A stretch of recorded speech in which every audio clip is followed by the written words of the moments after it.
வணக்கம் நேயர்களே, news and views வழியாக உங்களை எல்லாம் மீண்டும் சந்திப்பதிலே மகிழ்ச்சி. இந்த வாரம் நிகழ்ந்த சில முக்கிய நிகழ்வுகள் குறித்து நம்முடைய பார்வையை நாம் இங்கே முன்வைக்கின்றோம். துயரமான நிகழ்வு இந்த வாரத்தில் பார்த்தீங்கன்னா, கேரள மாநிலம் வயநாட்டில் ஏற்பட்ட அந்த நிலச்சரிவு, உயிரிழப்புகள், அந்த கொடுமையான நிகழ்வுகள்லாம் நாம் பார்க்கும் பொழுது உண்மையிலேயே மிகப்பெரிய வருத்தத்தையும் ஒரு பெரிய தாக்கத்தையும் ஏற்படுத்துச்சு அப்படின்னு தான் சொல்லணும்.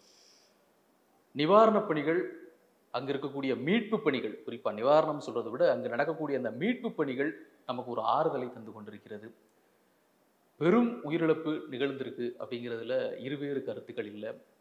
இந்த நேரத்தில் வயநாட்டிற்கு உதவி செய்யக்கூடியவருடைய அந்த எண்ணிக்கை, உதவி செய்பவர்கள் அப்படின்னு சொல்றது நான் தனிநபர்களாகட்டும் அல்லது அமைப்புகளாகட்டும் அல்லது அரசுகளாகட்டும் எல்லோருமே உதவி கொண்டிருக்கிறார்கள் அப்படிங்கிறதை நம்ம பார்க்க முடிகிறது.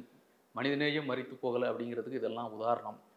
இன்னொன்று, அங்கு இராணுவத்தினர் மேற்கொண்டிருக்கக்கூடிய அந்த மீட்பு பணிகளில் அவர்கள் காட்டக்கூடிய அந்த வேகம், அதனால் பல உயிர்கள் காக்கப்பட்டிருக்கிறது அப்படிங்கிறது ரொம்ப முக்கியமான விஷயம். அதை எல்லோருமே பாராட்டி கொண்டிருக்கிறார்கள். அங்கே இருக்கக்கூடிய மாநில அரசாகட்டும் அல்லது அங்கே இருக்கக்கூடிய மற்ற அமைப்புகளாகட்டும் கட்சி பேதமின்றி எல்லோருமே பாராட்டுகிறார்கள். ஏன்னா அந்த பணிகளை தொடங்குகின்ற பொழுது பார்த்தீங்கன்னா மிகப்பெரிய ஒரு சவால் இருந்தது. மழை தொடர்ந்து பெய்து கொண்டே இருந்தது, நிலச்சரிவுகள் ஆங்காங்கே நடந்து கொண்டிருந்தது. அந்த நெருக்கடிகளுக்கு மத்தியில், சவால்களுக்கு மத்தியில் தான் அந்த மீட்பு பணிகளை அவர் தொடங்கினார்கள். அவர்கள் அமைத்த அந்த தற்காலிக பாலம், அந்த தற்காலிக பாலம்னு சொன்னால் கூட அதில் கனரக வாகனங்கள்லாம் செல்லக்கூடிய அளவில் அவை ஏற்படுத்தப்பட்ட விஷயங்கள் இதெல்லாம் முக்கியமான ஒன்றாக பார்க்கப்படுகிறது. இவை தவிர்த்து இதற்கான காரணங்கள் குறித்தும் பெரிய அளவில் ஆராயப்பட்டது. துறை சார்ந்த வல்லுநர்கள் சொன்ன விஷயங்கள் எல்லாம் பெரிய அளவில் விவாதம், இந்த நிலச்சரிவுக்கான காரணங்கள் குறித்தெல்லாம் பெரிய அளவில் விவாதிக்கப்பட்ட ஒரு வாரமாக, நாட்களாக இந்த வாரம் அமைந்தது அப்படின்னு சொல்லலாம். அரசியல் ரீதியாக தவிர்த்து, நான் சொல்றது, அமித்ஷா அவர்கள் நாடாளுமன்றத்தில் சொன்ன அந்த குற்றச்சாட்டு, நாங்கள் எல்லா உதவிகளையும் செய்து கொண்டிருக்கோம், அதே நேரத்தில் நாங்கள் கொடுத்த அந்த அலர்ட் எச்சரிக்கைகளை அரசு பின்பற்றவில்லை, நாங்கள் கொடுத்ததை நாங்கள் படிச்சு கூட அவங்க பார்க்கலன்னு சொல்ல குற்றச்சாட்டு. அதற்கு மாநில அரசின் சார்பில் கொடுக்கப்பட்ட விளக்கம் அப்படிலாம் எதுவுமே அவங்க பண்ணலை. எச்சரிக்கை விடுக்கப்பட்டதை தவிர இந்த அளவிற்கு பாதிப்பு வரும் என்று எந்த விதமான ஒரு எச்சரிக்கையும் மத்திய அரசு தரவில்லை. அதை துறை சார்ந்து எங்களுக்கு கிடைக்கல, சொல்லலை அப்படிங்கிறத சொன்னாங்க. சரி, இது ஒரு பக்கம் இருக்கு. ஆனால் நான் முன்பு சொன்னது போல இதற்கான காரணங்கள் பெரிய அளவில் ஆராயக்கூடிய அளவில் சில வல்லுநர்கள் கருத்துக்களை முன்வைத்ததை பார்த்து கொண்டிருக்கிறோம். மிக முக்கியமாக இந்த நிலச்சரிவு குறித்து, குறிப்பாக வயநாட்டு நிலச்சரிவு குறித்தெல்லாம் பேசுகின்ற பொழுது மேற்கு தொடர்ச்சி மலைகள் குறித்து ஒரு ஆய்வு செய்யப்பட்டது. பேராசிரியர் மாதவ் காட்கில் குழு அந்த ஆய்வை செய்தார்கள். இந்த ஆய்வு அறிக்கை தாக்கல் செய்யப்பட்டது. அதில் பல ரெக்கமெண்டேஷன், பரிந்துரைகளை அவங்க கொடுத்தாங்க. யாரு? மாதவ் காட்கில் குழு. ரொம்ப முக்கியமானது. ஏன்னா மேற்கு தொடர்ச்சி மலையினுடைய அந்த தன்மையை அவர்கள் ஆராய்ந்து கொடுத்த அந்த பரிந்துரைகள் இன்னைக்கு வரைக்கும் நடைமுறைக்கு வரல அப்படிங்கிறது ரொம்ப முக்கியமான விஷயம். அவை நடைமுறைக்கு வந்திருந்தால் இது போன்ற நிலச்சரிவினை இந்த பகுதி சந்தித்திருக்காது அப்படின்னு நிச்சயமா சொன்னாங்க. நிறைய பரிந்துரைகளை பண்றாங்க. மிக குறிப்பாக நீங்க அந்த நதிகளுடைய போக்கை அங்க மாற்றக்கூடிய ஒரு செயலை செய்யக்கூடாது. சுருக்கமா சொல்லணும்னா என்னங்க, மனித நடவடிக்கைகளை அங்க தடை பண்ணணுங்கிறது தான் அவங்களுடைய முக்கியமானது. அதை பிரிச்சு சொல்றாங்க. நதிகள் போக்க மாற்றி அமைக்கிறது, அதே போன்று ஒற்றை பயிர் சாகுபடியை நீங்க நிறுத்தணும் அங்க அப்படிங்கிற ஒரு ரெக்கமெண்டேஷன், ஒரு பரிந்துரை பண்ணாங்க. அனல் மின் நிலையம், சுரங்கங்கள், அகழ்வாய்வுகள் இதெல்லாம் அங்க பண்ணக்கூடாது அப்படிங்கிறது அவர்கள் கொடுத்த பல்வேறு பரிந்துரைகள். இதெல்லாம் ரொம்ப முக்கியமானது. ஸோ இந்த நிலச்சரிவு ஏற்கின்ற பொழுது மாதவ் காட்கில் குழு பரிந்துரை ஏன் நடைமுறை கொண்டு வரல, அரசு ஏன் அதை அலட்சியப்படுத்துகிறது, ஏன் அதை நடைமுறைப்படுத்த தயங்குகிறது என்ற போன்ற பல கேள்விகள் எழுந்தது. இது போன்ற சம்பவங்களில் சூழலியல் சார்ந்த நிகழ்வுகளை ரொம்ப கவனமாக, இயற்கையோடு நம்ம போரிடவே முடியாது. ஒவ்வொரு நாளும் பார்க்கிறோம், ஒவ்வொரு மாநிலங்களில் பார்க்கிறோம் பெருவெள்ளங்கள், இது போன்ற இப்போ கேரளாவில் பார்த்தீங்கன்னா இந்த நிலச்சரிவுகள், இவையெல்லாம் மிகப்பெரிய போராட்டமாக, நிவாரணம் வழங்குவது, அவர்களுக்கு பணம் கொடுப்பது, அவர்களை துயரிலிருந்து மீட்பது, இவையெல்லாம் ஒவ்வொன்றும் முக்கியமானால் அது ஏற்படாத வகையில் தடுக்குதுன்னு கூட நம்ம சொல்ல முடியாது. அது ஏற்படாத அளவில் நம்ம காத்துக்கொள்ளுதல் எப்படி, அதற்கான நடவடிக்கைகள் என்ன அப்படிங்கிறதை யோசிக்க வேண்டிய ஒரு வாரமாக, யோசிக்க வேண்டிய ஒரு சம்பவமாக வயநாடு நிகழ்வு அமைந்தது அப்படிங்கிறது நம்ம முக்கியமானது. அதற்கு அடுத்தபடியாக பெரிய அளவில் பேசப்பட்ட விஷயங்கள் இந்த வாரத்தில் ரொம்ப ஒரு முக்கியமான தீர்ப்பு, உச்சநீதிமன்றம் வழங்கிய ஒரு தீர்ப்பு. அதாவது அருந்ததியர்களுக்கு அளிக்கப்பட்ட அந்த உள் ஒதுக்கீடு, குறிப்பாக தமிழ்நாட்டில் கொடுக்கப்பட்ட அந்த உள் ஒதுக்கீடு செல்லும் வழக்கு அப்படிங்கிறது உள் ஒதுக்கீடுகள் குறித்த வழக்கு. அதில் இந்த கருத்தை உச்சநீதிமன்றம் சொன்னதோடு மட்டுமல்லாமல் தமிழ்நாட்டில் அது போன்று செயல்படுத்தப்பட்ட அருந்ததியருக்கான அந்த உள்ஒதுக்கீடும் செல்லும் அப்படிங்கிற அந்த தீர்ப்பு ஏற்கனவே இருக்கக்கூடிய நடைமுறையில் இருக்குது. அது தமிழ்நாடை பொறுத்தளவில் அதை உறுதி செய்து உச்சநீதிமன்றம் தீர்ப்பு வழங்கியிருக்கு அப்படிங்கிறது ரொம்ப முக்கியமானது. அதாவது முக்கியமானது அப்படின்னா ஏன் அது முக்கியமானது, நம்ம அதுக்கு முக்கியத்துவம் கொடுக்குறோம் அப்படின்னு சொன்னீங்கன்னா, மாநில அரசுகளுக்கு அந்த உரிமை இருக்கு. இது போன்ற உள்ஒதுக்கீடுகளை வழங்குவதற்கான உரிமை மாநில அரசுகளுக்கு உண்டு அப்படிங்கிறது தான் தீர்ப்பினுடைய சாராம்சம். ஸோ இந்த உள்ஒதுக்கீடுகளுக்கு உரிய ஆதாரம் வழங்கப்பட வேண்டும் அப்படிங்கிற பல விஷயங்களை தீர்ப்பு சொல்லுவாங்க. தீர்ப்பு மிகப்பெரிய ஒரு பல்வேறு நிலையில் இருக்குது. ரொம்ப முக்கியமான விஷயத்தை நம்ம சொல்றோம்.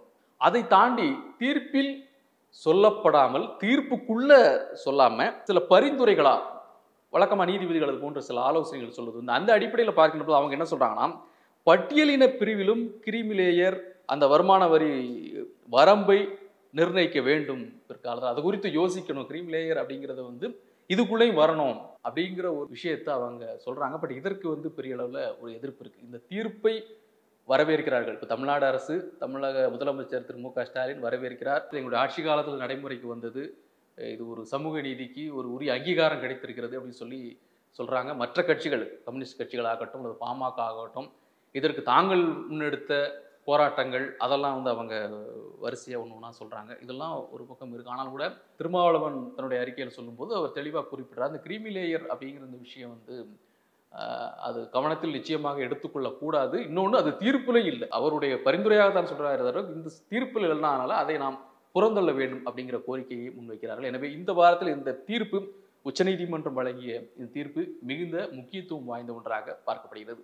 அடுத்ததாக ஒரு டேட்டா, ஒரு விவரம் வந்துச்சு. அது ஒரு முக்கியமான ஒரு தகவல் அப்படின்னு கூட சொல்லலாம்.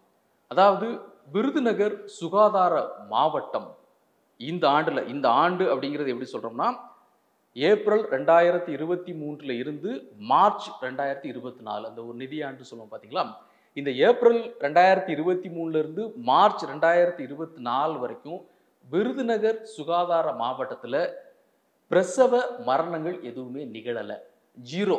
ஜீரோ பிரசவ மரணம் அப்படிங்கிறதான் சொல்லக்கூடிய டேட்டா.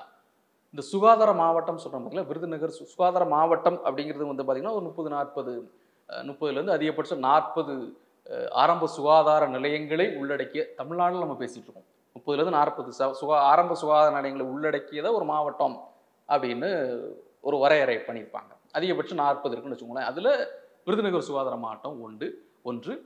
அதில் இந்த ஜீரோ பிரசவ மரணம் அப்படிங்கிறது 2024 இந்த மார்ச் வரைக்கும் நிகழவில்லை அப்படிங்கிறது ரொம்ப முக்கியமானது. ஏன்னா கிட்டத்தட்ட 7,900 கிட்டத்தட்ட இல்லை, சரியாக 7,991 பிரசவங்கள் நடந்திருக்குது.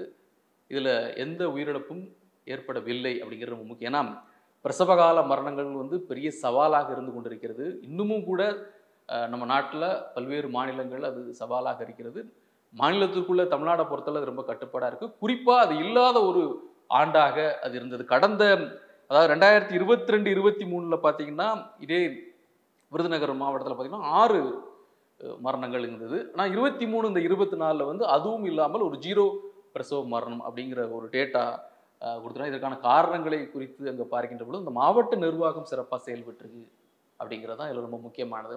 ஒரு மாவட்ட நிர்வாகம் அப்படிங்கிறது மாவட்ட ஆட்சித்தலைவர் தலைமையில் செயல்படக்கூடிய அந்த நிர்வாகம், மருத்துவத்துறை, பல்வேறு துறைகள், செவிலியர்கள், மருத்துவர்களுடைய அந்த குழு அவங்க VARUCARE அப்படி அந்த கேர் அப்படிங்கிற ஒரு ஆப்பை கிரியேட் பண்ணி அந்த டேட்டாக்கெல்லாம் யார் அவர்கள் தாய்மை அடைந்திருக்கிறார்கள், எத்தனை மாதத்தில் அவங்க என்னென்ன அவங்க ஊட்டச்சத்து குறைபாடு இருக்குதா, என்ன பிரச்சனை, அவங்களுக்கு ஒரு அந்த பிரசவ நேரத்தில் சிக்கல் வரும் அப்படிங்கிற மாதிரி ஆனவர்களை இனம் கண்டறிந்து அவர்களுக்கு ஒரு சரியான முறையில் சிகிச்சை. அவங்க என்ன சொல்றாங்க, இன்னும் போனால் வீட்டுக்கு தினந்தோறும் சென்று கூட ரொம்ப கிரிட்டிக்கலாக இருக்கிறாங்க அந்த மாதிரி ஒரு சூழ்நிலை வரக்கூடுங்களும் நேரடியாக போய் சந்தித்து அவங்களுக்கான அந்த ஆலோசனைகள், மருத்துவ உதவிகள் எல்லாமே செய்து பராமரித்து இந்த வேலைகளெல்லாம் ஒரு கூட்டு முயற்சியாக செய்ததால் கிடைத்த ஒரு இதுதான் ஜீரோ பிரசவ மரணம் அப்படிங்கிறது. மற்ற சுகாதார மாவட்டங்களுக்கும் இதே போன்று ஒரு நிலை வரணும் அப்படிங்கிறதான் விருப்பம். ரொம்ப முக்கியமானது இது. நம்ம ஏதோ ஒரு சின்ன டேட்டா மாதிரி தெரியும், ஆனால் ரொம்ப முக்கியத்துவம் வாய்ந்த ஒரு டேட்டா அப்படிங்கிறதான் பதிவு பண்ணுறோம். இதை தாண்டி இந்த வாரத்தில் நீங்கள் மக்களவை, மாநிலங்களவையில் பல்வேறு உரைகள், அதாவது என்ன சொல்கிறது, பட்ஜெட் விவாதம் தொடர்பான உரைகள்லாம், காரசாரமான விவாதங்கள் நடந்தது. வயநாடு குறித்த பல்வேறு உரையாடல்கள் அங்கே நிகழ்ந்தது. அதே போன்று அதை தாண்டி ஒலிம்பிக்கில் நமக்கு கிடைத்த அந்த வெண்கல பதக்கங்கள் குறித்த பெருமிதங்கள் எல்லாம் இந்த வாரத்தில் நிகழ்ந்த சில முக்கியமான நிகழ்வாக பார்க்கின்றோம். பல்வேறு விஷயங்கள் இருந்தாலும் கூட ஒரு சிலவற்றை நாம் இங்கே குறிப்பிட்டு பதிவு செய்திருக்கின்றோம். மீண்டும் சந்திப்போம். நன்றி, வணக்கம். இந்த வீடியோ உங்களுக்கு பிடிச்சிருந்தா லைக் பண்ணுங்க, ஷேர் பண்ணுங்க, கமெண்ட் பண்ணுங்க. மறக்காம OH தமிழ் சேனலுக்கு சப்ஸ்கிரைப் பண்ணுங்க.